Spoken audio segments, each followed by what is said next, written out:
नमस्कार, आप देख रहे हैं अपना प्रदेश उत्तर प्रदेश। मैं हूं शेखर त्रिवेदी।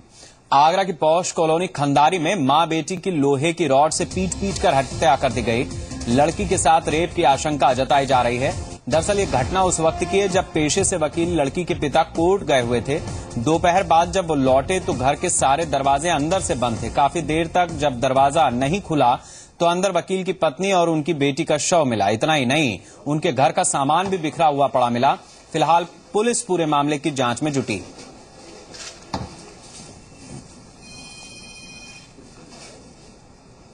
बहुत टाइम हो, करीबन 15-20 मिनट हो गए उनको खोलते आवाज देते थे, घंटी बजाते हुए। फोन भी लगाया, फोन भी नहीं लग रहा था। तो फिर मैंने कहा आप तोड़ो, फिर और क्या यही है। तो उधर का तोड़ा तो उधर तो खुला ही नहीं गेट, फिर इधर का तोड़ा तो ये अंदर से खुला हुआ था। इससे प्रवेश हुए हमें, उन्हें बता, हमने देखा तो डेड बॉडी पड़ी हुई थी, लथपथ खून से बॉडी। उन्हें यार तुम बाहर जाइए, यहाँ पुलिस आएगी, तुम्हारा को कुछ गड़बड़ हो जाएगा, वो फिंगर वगैरह लेंगे, सब कुछ करेंगे वहाँ पे। मोहम्मद आरिफ हमारे संवाददाता इस समय हमारे साथ जुड़े हुए हैं। आरिफ, बताइए कि अब तक कहां तक पहुंची है पुलिस की जांच? क्या कुछ सुराग मिला है? कुछ वकील ने बताया कहीं किसी से रंजिश, कोई मामला? शेखर, जिस तरह से लगातार आगरा के अंदर ताबड़तोड़ हत्या हो रही है, लूट हो रही है और चोरी की वारदात हो रही है, ये 24 घंटे में 48 घंटे में करीब 5वीं बड़ी घटना है। और ये पुलिस के लिए बड़ा सवाल है कि घर में घुसकर मां बेटी की हत्या कर दी जाती है। पुलिस अभी तक इस बात का पता ही लगा पाई है कि आखिरकार हत्या करने वाले कौन है और क्या वजह रही है। आगरा की पुलिस का कहना यह है कि इस मामले में कोई नजदीकी आदमी इनके साथ हो सकता है जिसने ये पूरी हत्या और लूट की आशंका जो बताई जा रही है उसने ये घटना को अंजाम दिया है। चूंकि पुलिस भारी तादाद में मौजूद है, डॉग स्क्वाड की टीम यहाँ मौजूद है और जो फॉरेंसिक लैब के जो कर्मचारी हैं मौके पर पहुंच गए हैं। फिलहाल पुलिस पूरे मामले की तफ्तीश कर रही है, लेकिन अभी ये क्लियर नहीं हो पा रहा है कि हत्या करने वाला कौन शख्स है और क्या उसका उद्देश्य है। जी शेखर, मैं ये भी आपसे जानना चाहूंगा, जैसा बताया जा रहा है कि जब वकील घर पहुंचे तो उन्होंने दरवाजा तोड़ करके वो अंदर गए हैं, तो अगर कोई अंदर था तो फिर बाहर वो कैसे आया, या इंटरलॉक सिस्टम था? कैसे पुलिस इस पूरे मामले को देख रही है? अगर आपने मौका मुआयना किया हो तो क्या डिटेल्स मिली आपको? हाँ शेखर, पूरा घर का मुआयना मैंने खुद किया है, मैं अंदर जाके देखा है। पूरा घर बहुत बड़ा घर है और मेन गेट इसमें बंद था। पीछे का जो एक छोटा सा दरवाजा था वो खुला हुआ था। पीछे घर के पीछे एक छोटी सी गली है। जो अंदाजा लगाया जा रहा है कि जो भी बदमाश रहेंगे, जो भी हत्या करने वाले हत्यारे रहे होंगे, वो पीछे वाली गली से भागे हैं। क्योंकि गली के आसपास जो दीवारें हैं उन पर खून के निशान लगे हुए हैं, हाथों के निशान है और जो भागने के निशान है पैरों के, वो भी है। तो अंदाजा ये लगाया जा रहा है कि बदमाश इसी पीछे वाली गली से भागे हैं और पुलिस उसी को लेकर पूरे मामले की तफ्तीश कर रही है। जी शुक्रिया इन जानकारियों के लिए।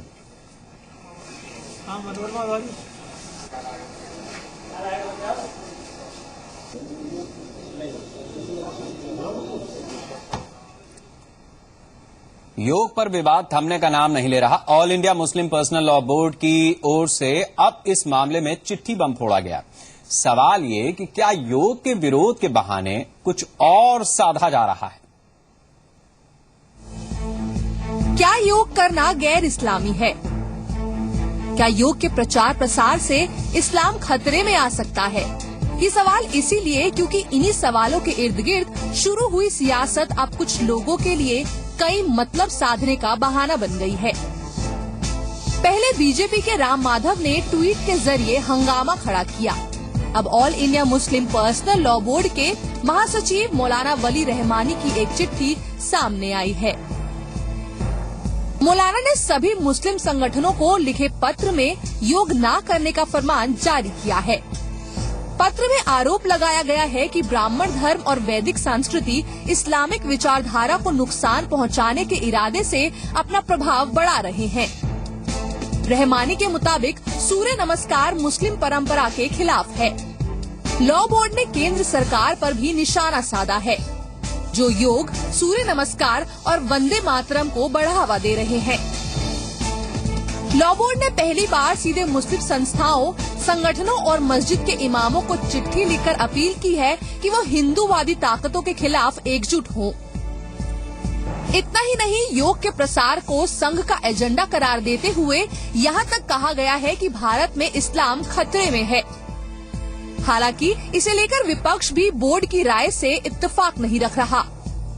इस देश में सेकुलर ताकतें बहुत मजबूत हैं तमाम सियासी पार्टियां सेकुलरिज्म को ही बुनियाद बना के आगे बढ़ती हैं और मुस्लिम पर्सनल लॉ बोर्ड को ये समझना चाहिए कि इस मुल्क में सेकुलरिज्म इतना कमजोर नहीं है कि चंद लोग कुछ बयानात दें और उसके जवाब में वो बयानात देकर उसका कोई हल निकाल लें।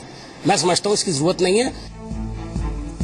एक और जहां पूरी दुनिया में योग दिवस को लेकर वाहवाही हो रही है, वहीं दूसरी ओर भारत में इसे लेकर सब अपने अपने मतलब साधने में जुटे हैं। सवाल ये है कि जिस योग को आधुनिक विज्ञान भी सेहत से जोड़कर देखता है, उसे लेकर धर्म की आड़ में एजेंडा साधना कितना सही है। सवाल ये भी है कि आखिर क्यों बार बार योग को धर्म से जोड़कर विवाद खड़े करने की कोशिश हो रही है। क्या ये कोशिश इस मुद्दे के सहारे राजनीतिक फायदा उठाने की है? ब्यूरो रिपोर्ट, जी मीडिया। लखनऊ में विरासत पर मचे बवाल पर इलाहाबाद हाईकोर्ट की लखनऊ बेंच ने बड़ा फैसला सुनाया और दोनों इमामबाड़ों में लगे ताले फौरन खोलने का आदेश दिया। जी संगम की खबर का असर, हाईकोर्ट ने सुनाया फैसला, फौरन खोले जाएं ताले। लड़ाई किसी और की, निशाना कोई और बन गया। जी हां, शिया धर्मगुरु कल्बे जव्वाद और शिया वक्फ बोर्ड के चेयरमैन वसीम रिजवी के बीच तलवारें खिंची तो निशाना इमाम बाड़े बन गए, जिस पर हुई तालाबंदी ने पर्यटकों के साथ साथ लखनऊ के स्थानीय लोगों को भी मायूस कर दिया था। लेकिन अब इलाहाबाद हाईकोर्ट की लखनऊ बेंच ने इस मामले में दखल दी है और बड़ा फैसला सुनाते हुए तत्काल ताले खोलने का हुक्म जारी किया है। मसरत हुसैन की याचिका पर सुनवाई करते हुए कोर्ट ने बाकी मसलों पर विपक्षियों से जवाब दाखिल करने को कहा है।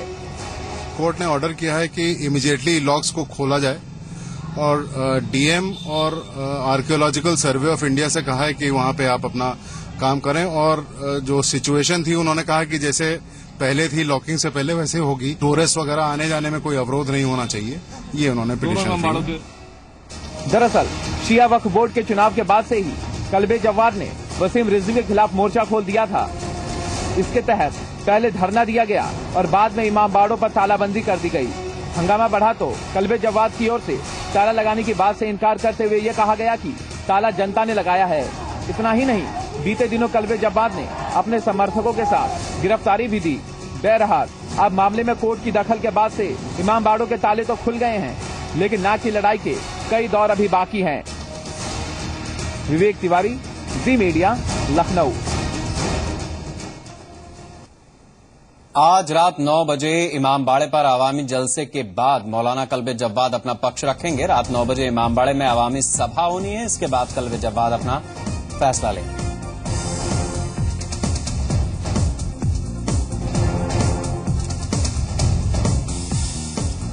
हाईकोर्ट के आदेश पर इमामबाड़ों का ताला खुलने के साथ ही एक बार फिर 177 साल पुरानी परंपरा शुरू हो जाएगी। इस परंपरा को खुद अवध के तीसरे नवाब मोहम्मद अली शाह ने शुरू कराया था। रमजान में हुसैनाबाद ट्रस्ट से लखनऊ की 14 मस्जिदों में इफ्तारी जाती थी, लेकिन इस बार इमामबाड़ों में तालेबंदी के चलते इफ्तारी बंद कर दी गई थी।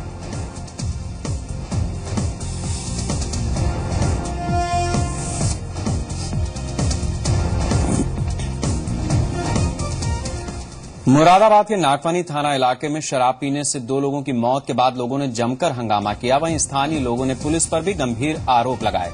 लोगों का आरोप है कि लंबे समय से वो शराब की दुकानों को बंद कराने की मांग कर रहे थे, लेकिन पुलिस और आबकारी विभाग कोई कार्रवाई नहीं कर रहा था। साथ ही लोगों ने यह भी आरोप लगाया कि जिस दुकान पर शराब पीने से 2 लोगों की मौत हुई, उस दुकान पर अक्सर नकली शराब बिकती है। उधर प्रशासन ने मृतकों के परिजनों को 50-50 हजार रुपए मुआवजे की घोषणा की।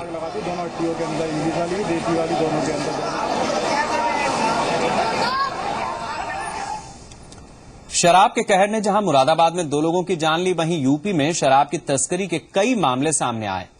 आप 3 तस्वीरें देख रहे हैं। पहली तस्वीर शामली की है, जहां पुलिस ने हरियाणा से तस्करी कर लाई गई एक ट्रक शराब के साथ एक शख्स को गिरफ्तार किया। पकड़ी गई शराब की कीमत 1 करोड़ से ज्यादा आंकी जा रही है।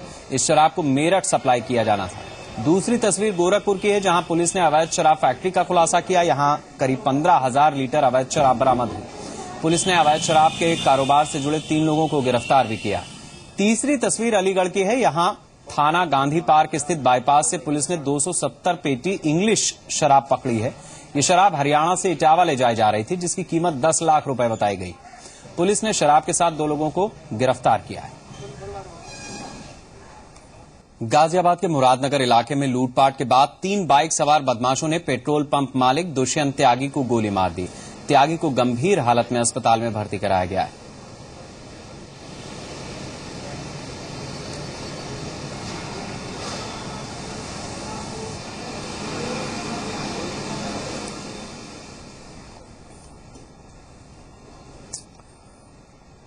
यूपी के कैबिनेट मंत्री आजम खान की रामपुर से भैंसे चुराने वाले बदमाश मुरादाबाद पुलिस के हत्थे चढ़ा है।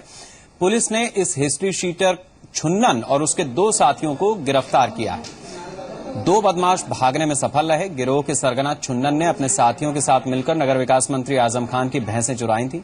भैंस चोरी में शामिल छुन्नन के 5 साथियों को पुलिस पहले ही गिरफ्तार कर जेल भेज चुकी है। छुन्नन लूट, डकैती जैसी कई आपराधिक वारदातों में वांछित था। जनपद में डकैती और डंपर लूट की वारदातें काफ़ी बढ़ गई थी, तो इसमें हम लोगों की टीम लगी थी कप्तान साहब के निर्देशन में और हमें सफलता मिली। कल रात को 3 अभियुक्त हमने पकड़े हैं और बहुत ही अच्छे शातिर बदमाश हैं ये। एक ऐसा मुलजिम पकड़ा गया है जिसके विरुद्ध मफरूरी में चालान हुआ था भैंस चोरी में कोतवाली रामपुर से, जिसमें कि माननीय मंत्री जी की भैंस के सिलसिले में। आजम खान की भैंस चुराने वाले शख्स की गिरफ्तारी के बाद सामाजिक कार्यकर्ता नूतन ठाकुर ने मुरादाबाद के मूड़ा पांडे थाने के थानाध्यक्ष रविंद्र तोमर को 100 रुपये का चेक इनाम के तौर पर भेजा है। इस दौरान डॉक्टर ठाकुर ने कहा कि पकड़े गए शख्स के गुनाह कबूलने के बाद पुलिस में एक नया उत्साह जगा है।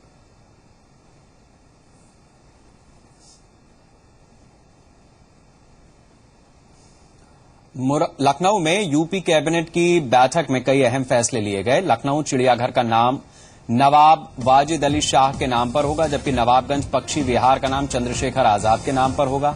साथ ही मुख्यमंत्री अखिलेश यादव ने कहा कि उनकी सरकार गरीबों को न्याय दिलाने के लिए काम कर रही है। उन्होंने कहा कि तिलहन पर जितनी सब्सिडी केंद्र की ओर से दी जाती है, उतनी ही सब्सिडी यूपी सरकार भी देगी। यूपी कैबिनेट ने तिलहन नीति को आज मंजूरी दे दी। इसके साथ ही अखिलेश यादव ने हाल ही में लूट की घटनाओं पर कहा कि इन घटनाओं पर एक साथ टिप्पणी नहीं की जा सकती। जहां जहां लूट की घटनाएं हो रही हैं, कार्रवाई की जा रही है। गौतम बुद्ध नगर में 3 प्राधिकरण पर विकास का जिम्मा है, जिसमें यमुना एक्सप्रेसवे प्राधिकरण सबसे बड़ा है। इसके तहत 6 जिले आते हैं, लेकिन पिछले कुछ सालों से ये संस्था अधिकारियों की उपेक्षा की वजह से कंगाली के दौर से गुजर रही है। आपको जानकर यह हैरानी होगी कि यमुना प्राधिकरण खुद 3200 करोड़ के कर्ज में है। खुद अथॉरिटी के सीईओ संतोष यादव इस बात को मानते हैं। जी संगम के पास इस बात के दस्तावेज मौजूद हैं जो इस बात की गवाही देते हैं कि जिन बड़े बिल्डर्स को यहां जमीन अलॉट की गई, उनका करीब 1200 करोड़ रुपया बकाया है, जिसे वापस लेने के लिए प्रयास कभी किए ही नहीं गए। इसके पीछे कमीशन खोरी वजह मानी जा रही है, यानी जो कमीशन अधिकारियों की जेब में गया, उसकी वजह से बकायेदार बिल्डर्स पर मेहरबानी की जा रही है। हालांकि अब प्राधिकरण के सीईओ ये बात कह रहे हैं कि बकाया वसूलने के लिए दबाव बनाया जा रहा है।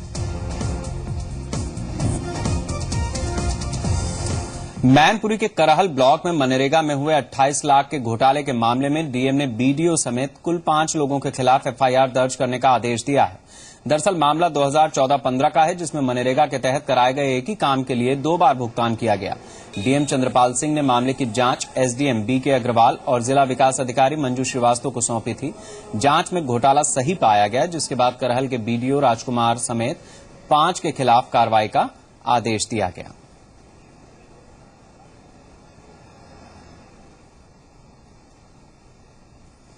लखनऊ के गोमतीनगर थाना इलाके में पूर्व एडीजे रामभजन लाल ने अपने घर में लाइसेंसी रिवॉल्वर से खुद को गोली मार दी। पुलिस के मुताबिक डिप्रेशन के चलते उन्होंने कदम उठाया।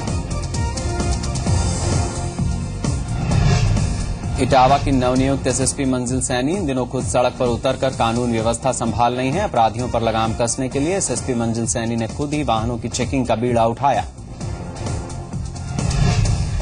कुशीनगर में सड़क हादसे के बाद हुए हंगामे के मामले में पुलिस 33 नामजद और 200 अज्ञात लोगों के खिलाफ केस दर्ज कर धरपकड़ कर रही है। ललितपुर में खनन विभाग की टीम पर हुए जानलेवा हमले के मामले में पुलिस ने 2 दर्जन से ज्यादा खनन माफिया के खिलाफ केस दर्ज किया है। इस बुलेटिन में इतना ही। नमस्कार।